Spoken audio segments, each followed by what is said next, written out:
History पढ़ने का उसूल ये है कि न्यूट्रल होकर पढ़ें। आज 15 शबान है, शुबेरात की रात है, और इसकी हिस्ट्री क्या है, इसकी रियलिटी क्या है, तो क्यों ना हम ये किसी ऐसे से पूछ लें जिसका कोई मजहब नहीं हो, जिसका कोई फिरका नहीं हो, और जो न्यूट्रल होकर ये हिस्ट्री बता सके। वो है चैट जीपीटी। चलें यहाँ इससे पूछते हैं। शब बरात, रात 15 शाबान।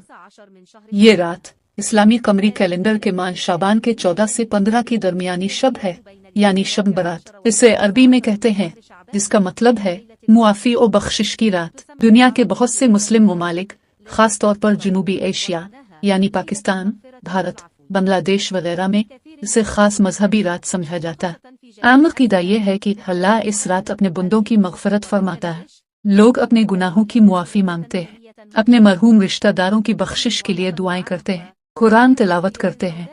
ये सब मुसलमानों में मकबूल यकीनत है, जिन पर बहुत से लोग अमल करते हैं। कुरान में इस रात का नाम बराह रास्त कहीं नहीं आया।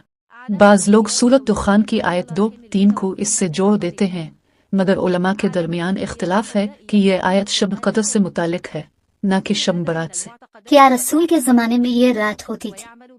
शाबान का 15वां दिन बतौर माह शाबान मौजूद था, यानी तारीख के लिहाज से ये रात जरूर आती थी, मगर इस रात को खुसूसी इबादत, रात भर क़याम, कब्रों पर जाना या खाने पकाने के रिवायती तरीकों का जामे तरीका रसूल ने खुद मुकर्रर नहीं किया था। क्या हुजूर ने कब्रों में दुआ की थी?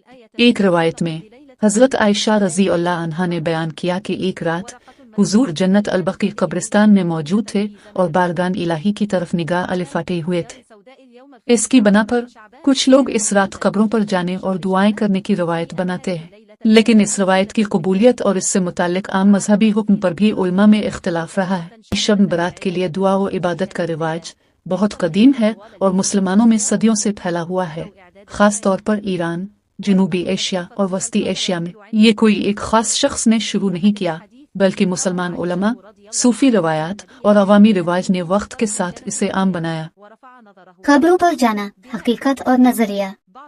लोगों का अकीदा यह है कि इस रात मरने वालों के हक में दुआ कबूल होती है, इसलिए वो कब्रिस्तान जाते हैं, पढ़ते हैं, दुआएं करते हैं और फूल और चादरें रखते हैं।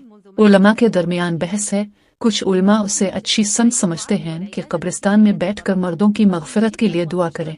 बाज़ उलमा उससे बिदअत कहते हैं, अगर इसमें खुसूसी रसूमात, इज्तिमाआत या गैर शरई अमाल शामिल हों।